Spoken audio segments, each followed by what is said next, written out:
Voici l'émission Master Info. Aujourd'hui, nous allons vous présenter 3 nouveaux masters, IEDG, GEO et DSS. Bonjour Edouard. Alors, le master IEDG, qu'est-ce que c'est? C'est le master intégration européenne et développement global. Plus généralement, c'est le master franco-russe à Sciences Po, donc en partenariat avec une université russe à Moscou. Est-ce que tu pourrais nous expliquer un petit peu en quoi consiste ce master? Alors c'est un master un petit peu particulier à Sciences Po, c'est un master donc en partenariat avec la Russie et du coup dans le cadre de ce partenariat on passe 2 années en Russie, la 2e et la 5e année. Est-ce qu'il faut que je développe plus? Oui, tu peux.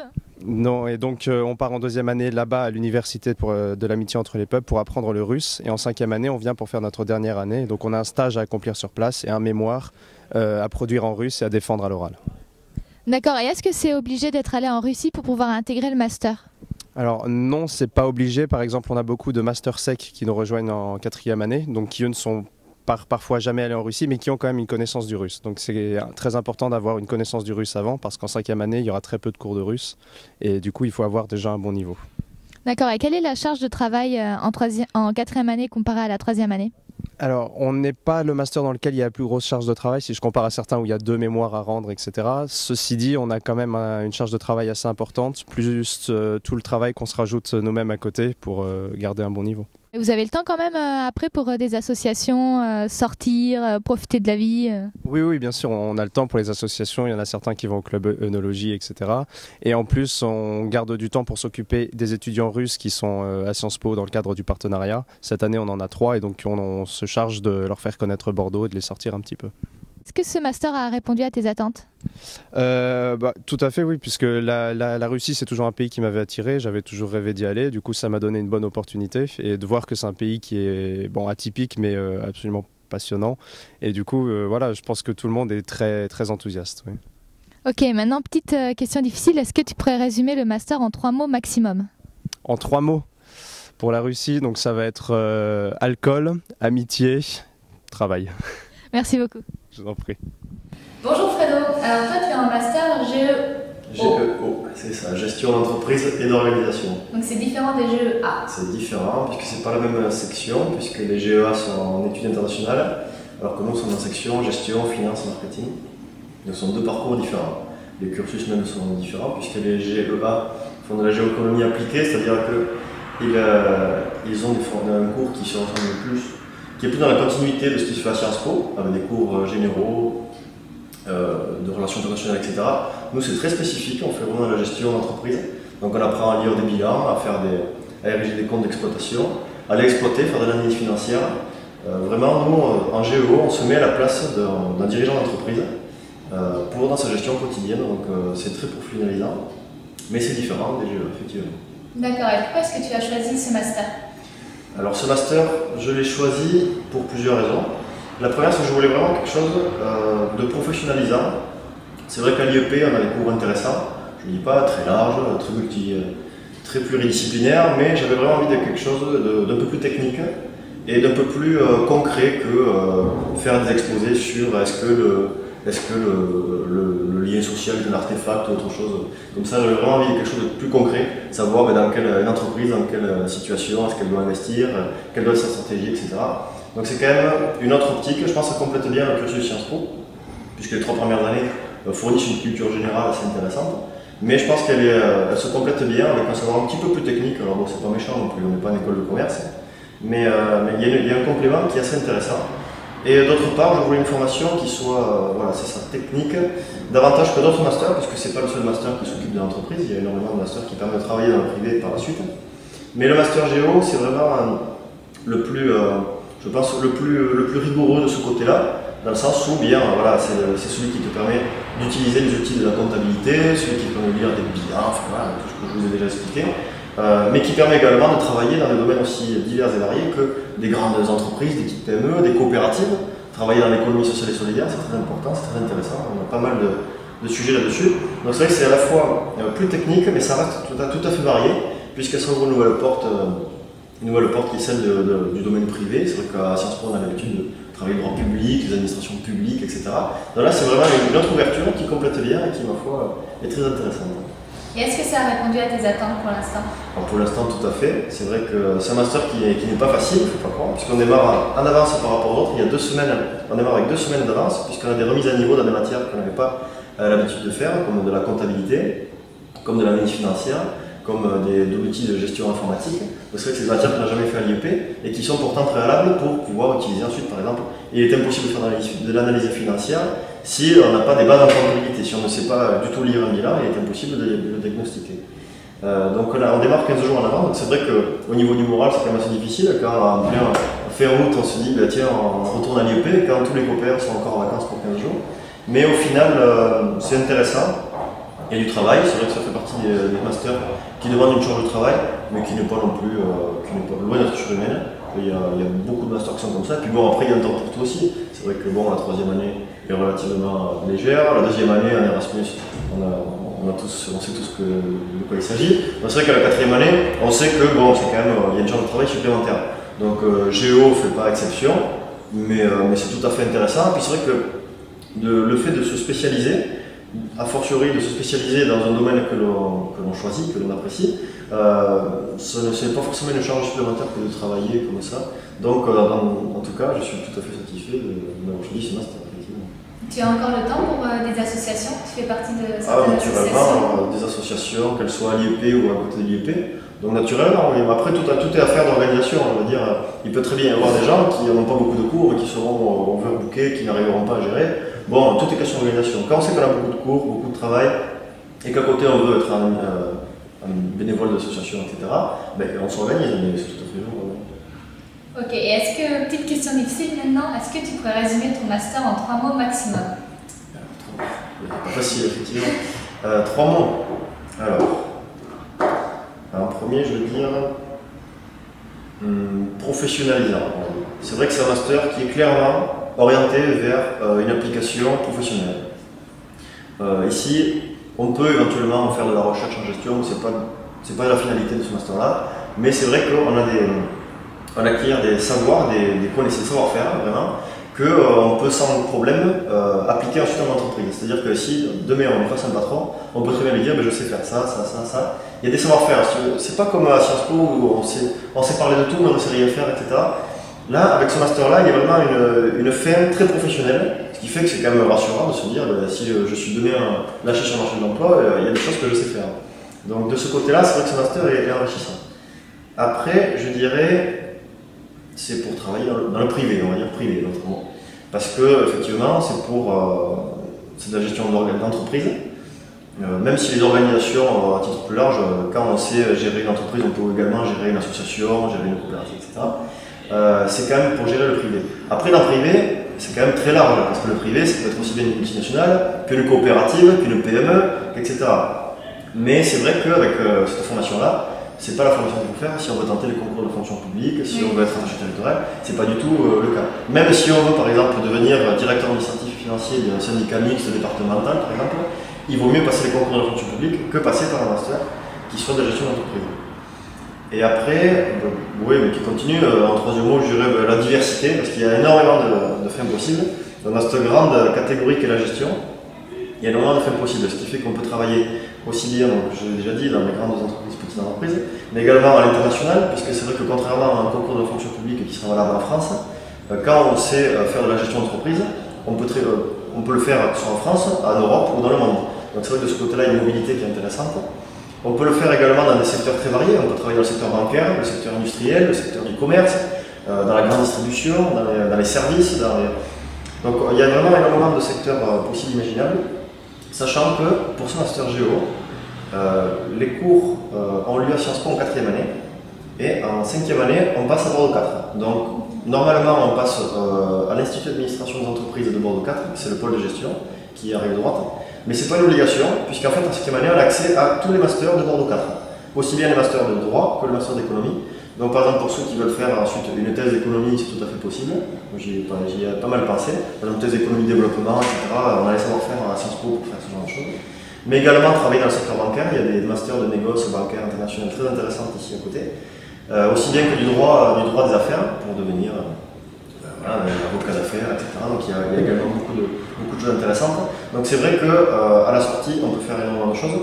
Et même au sein de l'IAE, on peut tout à fait devenir expert comptable, on peut demander à travailler dans la direction administrative financière, on peut demander à être à la gestion d'un patrimoine, on peut demander à travailler dans les vins et spiritueux. Il y a énormément de débouchés possibles au sein même de cette première formation.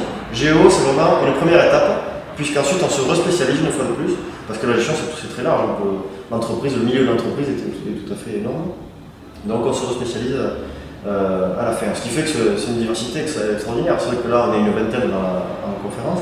Et dans les vins, il y a 20 profils différents qui souhaitent faire des choses différentes, avec chacun sa sensibilité, sa culture. C'est très enrichissant d'ailleurs, puisque dans les exposés, etc., chacun y va de sa petite remarque. Non, c'est très enrichissant, effectivement.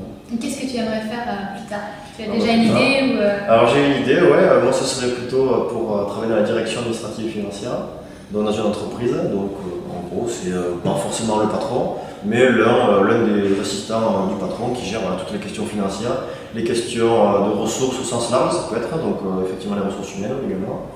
Mais c'est une formation qui complète bien sur les Sciences Po, puisqu'on est habitué à faire ces synthèses-là, gérer les dossiers, etc. Et puis j'ai choisi aussi ce master, puisqu'il me permet d'aller outre-Pyrénées, puisque moi, dans l'avenir, je sais bien que le marché de l'emploi n'y s'y prête pas, mais je serais incité plutôt à partir travailler du côté de l'Espagne. Donc c'était aussi un choix déterminant dans le sens, à savoir, tenter le concours de la fonction publique ou plutôt le privé. C'est vrai que le privé permet une flexibilité qu'il n'y a pas forcément dans le public. Ok, merci beaucoup pour cette explication. C'est avec grand plaisir. Bonjour Baptiste. Bonjour. Alors toi, tu es en DESS. C'est ça, je suis en master développement des entreprises de l'économie sociale et solidaire. Donc c'est un master qui s'est créé l'an dernier et qui vise, comme son nom l'indique, à développer les entreprises de l'économie sociale et solidaire. Donc l'économie sociale et solidaire, si tu veux, c'est une nouvelle forme d'économie. Enfin, même si les racines sont assez anciennes, ça fait un peu plus d'un siècle et demi que ça existe, mais ça connaît aujourd'hui un vrai développement. Et en gros, c'est créer des entreprises, donc produire des biens, des services, etc., mais avec des contraintes et des objectifs qui ne sont pas forcément ceux qu'on connaît dans l'économie d'aujourd'hui, dans le système d'aujourd'hui. C'est-à-dire déjà sur le mode de fonctionnement, c'est laisser plus de pouvoir aux salariés dans la gestion de l'entreprise en tant que telle, parce que tu as beaucoup d'exemples d'entreprises où les salariés sont en même temps propriétaires de l'entreprise, mais ils participent à l'ensemble des choix stratégiques. C'est aussi une vision du bénéfice qui n'est pas forcément la même que dans les entreprises privées ou classiques, on va dire, puisque le bénéfice sert essentiellement au réinvestissement et surtout est rarement confisqué par des banques ou ce genre de choses. Il est essentiellement utilisé pour être remis dans l'activité et pour profiter à l'ensemble des salariés. Donc, on va davantage privilégier la prime des salariés que la prime des actionnaires, par exemple. C'est aussi une vision des écarts de salaire qui sont limités, puisque tu pars du principe que le travail d'un homme ne vaut pas plus, on va dire, de 20 fois le travail d'un autre, encore au maximum. Donc c'est un ensemble de principes, en fait, si tu veux, pour essayer de créer davantage de liens et de solidarité entre les membres de l'entreprise, et aussi dans la vision qu'a l'entreprise par rapport au reste du monde. C'est-à-dire que le principe de l'entreprise d'économie sociale et solidaire, c'est qu'elle va produire quelque chose qu'elle considère comme étant d'utilité publique ou améliorant le bien social. Donc ça peut être aujourd'hui les plus connus, c'est des banques coopératives ou des systèmes d'assurance. Donc les systèmes d'assurance, je pense que tout le monde voit en quoi forcément ça apporte une utilité publique. Et les systèmes de banque, c'est par exemple aucune spéculation sur les marchés, aucun financement de projets qui ne soient pas des projets locaux ou innovants ou permettant, on va dire, d'améliorer la qualité de vie. Donc c'est tout ce genre de choses, mais ça a vocation à s'élargir de plus en plus. C'est pour ça qu'on en parle donc en ce moment, que tu as un ministère de l'économie sociale et solidaire qui s'est créé, etc. Ça ne vise pas à être seulement circonscrit à la banque, à l'assurance, et ça a à terme l'ambition de pouvoir faire ce que n'importe quelle entreprise privée fait, mais avec des règles différentes, des modes de fonctionnement différents et on espère une éthique différente. Est-ce que tu as choisi ce master?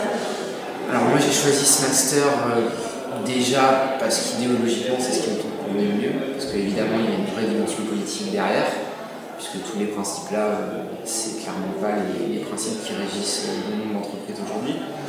J'ai choisi aussi ce master, je pense, c'est essentiellement des convictions, c'est-à-dire se dire qu'aujourd'hui on te parle de plus en plus de crise du système capitalisme, etc., et plutôt que de sombrer dans la caricature ou une espèce de forme de désespérance de « ah oui c'est la crise, les actionnaires ils ont trop d'argent ou des demi-constats comme ça qui sont pas vraiment, qui à mon avis font pas avancer les choses.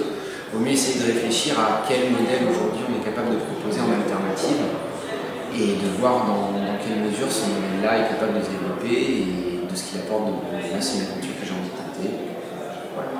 À quoi correspondent tes cours? Est-ce que c'est plus professionnel? Alors pour l'instant, en 4e année, c'est pas encore très professionnalisant. C'est-à-dire qu'on a des cours d'histoire de l'économie sociale et solidaire, du droit, savoir les principales formes qu'empruntent ce genre d'entreprise-là. Puisqu'il faut savoir que même si ça s'appelle une entreprise, c'est en général des fondations, des associations, des SCOP, qui sont des coopératives avec des statuts particuliers. C'est rarement des SA ou des SAS. Donc déjà, il faut connaître un petit peu tout cet environnement juridique-là pour aussi comprendre les principes qui sous-tendent ces entreprises-là, puisque forcément, comme elles sont régies par des lois différentes, les principes de fonctionnement ne sont pas les mêmes. Il y a aussi du droit européen, évidemment, il faut aussi comprendre dans quel cadre global on se situe. Et voilà, essentiellement c'est ça. Au deuxième semestre, on aura de la gestion. Donc en fait, concrètement, certaines choses en lien avec les géos, on a un cours avec les géos, donc encore sur l'idée de développement d'entreprise, mais plus axé évidemment sur ce segment-là particulier de l'économie. Par rapport à la charge de travail, est-ce que vous avez beaucoup de cours et du temps libre aussi, ou est-ce que vous avez beaucoup de cours? Pour l'instant, on n'a pas beaucoup de cours. Je pense à peu près comme tout le monde, on a 3 amphis de spécialité qui sont droit pour l'instant en premier semestre, qui sont droit européen, théorie des organisations, l'histoire de cadre juridique de l'économie sociale et solidaire, plus les 2 amphis obligatoires pour tout le monde là, et les mêmes confs avec en conf de spécialité, sociologie de l'action publique, pour comprendre un peu, c'est aussi quelque chose, l'économie sociale et solidaire, c'est quelque chose qui s'ancre dans les territoires véritablement. Au niveau de l'échelle, on est quand même sur des échelles départementales, régionales. Même si ça n'empêche pas d'avoir des visions européennes, d'inscrire les régions dans des projets européens, c'est quand même sur ce territoire-là qu'on s'axe. Donc on a une conf de spécialité qui est sociologie de l'action publique pour bien comprendre un peu les différents échelons administratifs, comment ils s'articulent et comment ils sont gérés. Tu es dans des associations, tu as du temps? Oui, alors je suis dans l'association Erasmus, où je suis membre du pôle soirée. Je suis membre du BDA, musique. Et est-ce que pour l'instant ce master répond à tes attentes? Écoute, pour l'instant oui, dans la mesure où on sait, parce qu'on a parlé avec le directeur de master, que c'est aussi quelque chose qui ne s'apprend pas totalement en cours. C'est quelque chose qui doit se vivre sur le terrain, justement parce que l'ESS c'est aussi quelque chose qui part de volonté individuelle et qui est un peu fait de briques et de broc à la base. Donc c'est quelque chose que tu dois apprendre sur le terrain. Donc, moi je sais qu'en M2, je vais passer très peu de temps ici, je vais passer beaucoup de temps dehors à faire des stages, à vadrouiller, que ce soit dans le conseil régional, à la Chambre d'économie sociale et solidaire, dans des scopes, pourquoi pas à l'étranger aussi, parce que la plus grande multinationale, oui, il y a une multinationale d'entreprise d'économie sociale et solidaire, c'est Mandragon qui est au Pays Basque. Donc pourquoi pas, moi j'ai fait mon Erasmus à Lille, donc pourquoi pas repartir au Pays Basque pour aller faire des stages là-bas. Donc on va dire que oui, il répond à mes attentes dans le sens où pour l'instant je ne suis pas encore totalement satisfait, mais je sais que je vais l'être et je sais que de toute façon je ne peux pas apprendre tout ce que j'ai besoin de savoir dans le cadre qui est d'un prof en face d'élèves et apprendre des connaissances pures et théoriques. Ça nécessite une énorme dose de pratique et cette dose de pratique elle arrive avec le master. Pour terminer, une dernière petite question pas très évidente. Est-ce que tu pourrais résumer ton master en 3 mots maximum? Alors, réfléchissons 2 secondes. Je dirais innovant, audacieux et juste. Merci beaucoup en tout cas. Merci à vous. Merci à tous les 3 pour la présentation de vos masters. La prochaine séance sera consacrée aux masters APRI, PI et MDP.